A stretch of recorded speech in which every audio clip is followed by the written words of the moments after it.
Baik, berikutnya kita akan lanjutkan ke paragraf 4.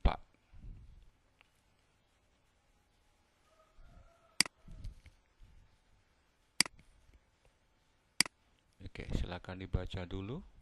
Kalau perlu di-pause videonya agar bisa lebih fokus ya. Kita cari kata kuncinya. Ya, 5 kata kunci lah atau frase, 5 kata kunci atau frase. Sekaligus juga tentukan mana main idea-nya.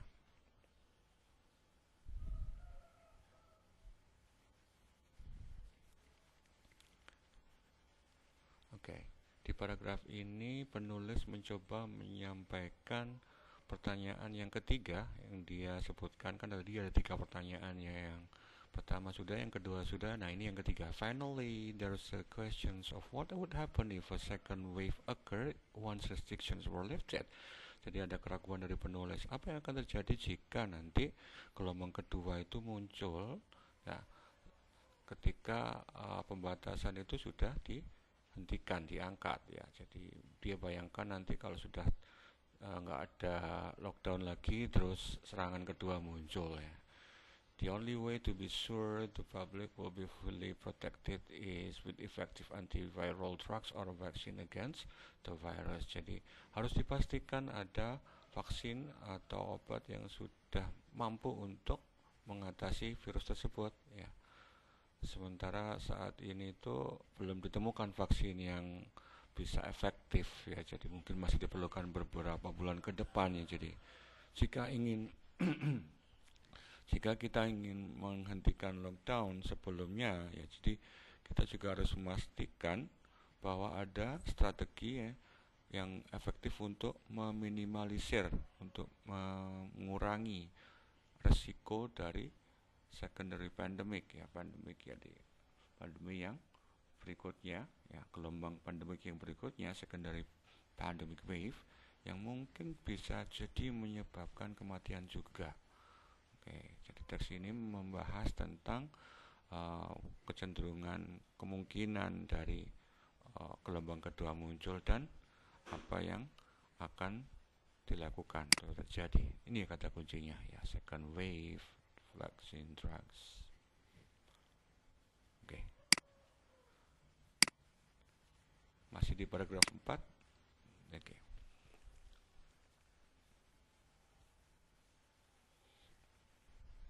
Penulis juga sampaikan bahwa pada beberapa kasus gelombang serangan kedua ini juga muncul ya, pandemi di pandemi yang mirip ya.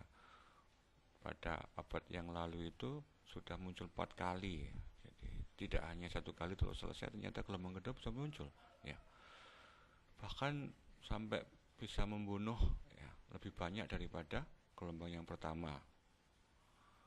Dia juga sarankan, jadi penulis ini sarankan bisa jadi kita juga mengikuti protokol yang dilakukan oleh Wuhan ya.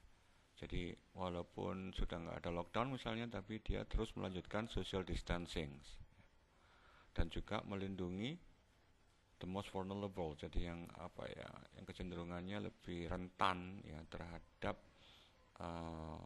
penyakit ini, terhadap pandemi ini setelah lockdown itu dihentikan. Pada saat yang sama, we need to continue monitoring. Pada saat yang sama juga diperlukan monitoring yang berkelanjutan ya, tentang penyakit tersebut untuk meyakinkan bahwa untuk mencegah barangkali kalau ada serangan kedua. Kata kuncinya mungkin ini. Baik, untuk paragraf 4 ternyata kita mendapat keywords sebagai berikut. Second wave, antiviral drugs, vaccine, make sure minimize sampai vulnerable. Main idenya, what would happen if a second wave occurred once restrictions were lifted? Ini jadi pertanyaan ketiga dari penulis tadi. Nah, paragraf berikutnya adalah paragraf 5. Oke, ini kata kuncinya juga. Jadi sebelum kita sampai pada poin ini yang dimaksud adalah poin untuk menghentikan lockdown, kita masih harus meyakinkan dulu apakah benar kita sudah melewati titik puncak penyebaran penyakit tersebut. Dan kita juga harus memperhatikan pola rapid testing ya, dan juga contact tracing, siapa aja yang pernah kontak dengan orang yang sudah terinfeksi. Ya, nyatanya kalau hal-hal seperti ini membutuhkan waktu yang lama, sehingga di banyak negara ya bisa jadi membutuhkan waktu mingguan sebelum menentukan keputusan hentikan lockdown misalnya. Bahkan ada beberapa yang sampai bulanan ya, jadi nggak bisa keputusan penghentian lockdown ini langsung cepat atau tergesa-gesa karena banyak pertimbangan yang tadi. Ini paragraf 5, keywordsnya sama main idea-nya. Oke. Jadi kesimpulannya di text qualitative expositions ini, kalau kita ingat-ingat lagi, ada 3 bagian ya. Yang pertama tadi, ketika di bagian awal introduction itu penulis menyampaikan posisinya, jadi pendapatnya. Kalau memang lockdown dihentikan harus ada 3 pertanyaan yang dijawab dulu. Jadi dia menyampaikan bahwa keputusan penghentian lockdown itu harus dilakukan dengan berbagai pertimbangan. Setidaknya menjawab 3 pertanyaan dia. Dia terus sampaikan argumen pertanyaan pertama, ya, pertanyaan kedua, pertanyaan ketiga, dan baru yang terakhir tadi sarannya. Ya, ini sarannya, recommendations-nya. We still need to be sure. Ya. Kita harus pastikan dulu bahwa kita sudah melewati peak atau puncak dari penyebaran penyakit tersebut. Dan juga harus terus melanjutkan rapid test sama contact tracing program. Nah, pada soal latihan ini kita lihat contoh latihan dan jawabannya ya. Misalnya, what is the writer's intention to write the text? Tujuan penulis ya, tujuan penulis. Setiap teks punya tujuan ya.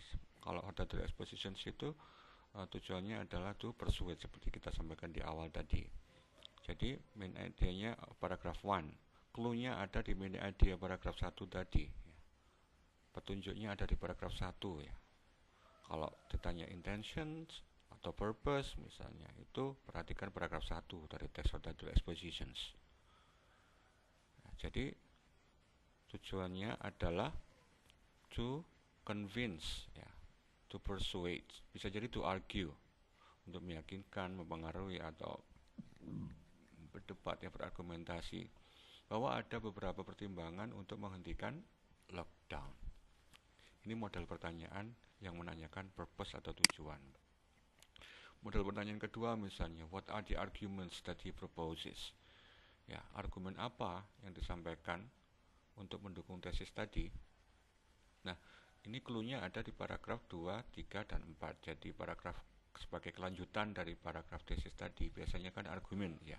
Di teks ini tadi kita lihat di paragraf 2, 3, dan 4 ada pertanyaannya. Pertanyaan pertama ya. Pertanyaan kedua, can we identify, imagine sini. Pertanyaan ketiga, what would happen? Jadi kalau ada pertanyaan what are the arguments that he proposes, detailnya tadi clue-nya ada di sini. Jadi jawabannya untuk menyingkat itu suppressing the virus spread, identifying and preventing new infections, lalu actions when new wave appear. Ya, jadi menekan penyebaran virus, apakah sudah yakin?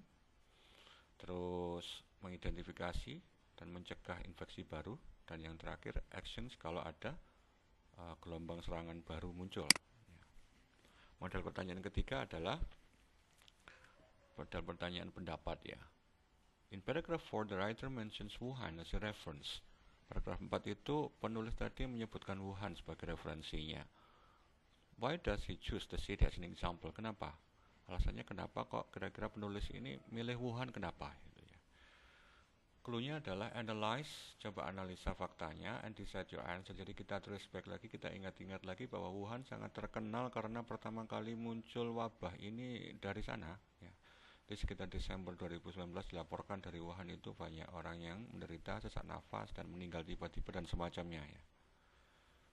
Ini adalah contoh jawabannya. Jadi pertanyaan pendapat ini ya tergantung dari kita ya, tapi analisa fakta-faktanya lalu gabungkan dan simpulkan, baru kita sampaikan sebagai jawaban atau solusinya. Wuhan is the city where the first virus identified in December 2019. Chinese government have done immediate and strategic actions to handle the outburst, such as city lockdown, healthcare, and others. It now controls the virus. Ya, beberapa kasus sekarang Wuhan sudah agak mereda ya. Question 4. Question 4. Ada contoh pertanyaan tentang pendapat lagi. Nah, tapi ini lebih menantang. Do you think that Indonesia will end social limitation in weeks? Why or why not? Ya, kita tidak menerapkan full lockdown, tapi partial lockdown ya. Partial lockdown dari PSBB, pembatasan sosial berskala besar. Jadi ditanya, apakah menurutmu Indonesia bisa menghentikan atau ya menyetop social limitation PSBB ini dalam waktu beberapa minggu aja? Kalau iya kenapa? Kalau enggak kenapa? Kembali berikan pendapatmu, give your opinion, state your reason, berikan pendapat dan alasannya ya. Kembali untuk model pertanyaan pemahaman seperti ini, analisis seperti ini ya. Jadi harus kita tinjau dari berbagai aspek ya. Ketahui data, fakta, informasi digabungkan ya. Ini Indonesian government prefers big scale social limitation, ini pembatasan sosial berskala besar ya. Ini adalah contoh yang lebih longgar, lebih lemah daripada lockdown. Nggak harus terkunci lockdown semua, pembatasan saja yang sifatnya besar. Sehingga consequently the result may not be satisfying because many citizens still carelessly ignore it. Kenyataannya walaupun pembatasan sosial berskala besar ini dilakukan, tapi masih banyak warga negara yang masih nggak peduli ya. Karena virus ini bisa menyebar melalui orang tanpa gejala, jadi kemungkinannya ya masih akan ada banyak korban. Kesimpulannya, untuk menangani COVID ini, problems ini bisa jadi membutuhkan waktu yang lebih lama daripada yang kita harapkan.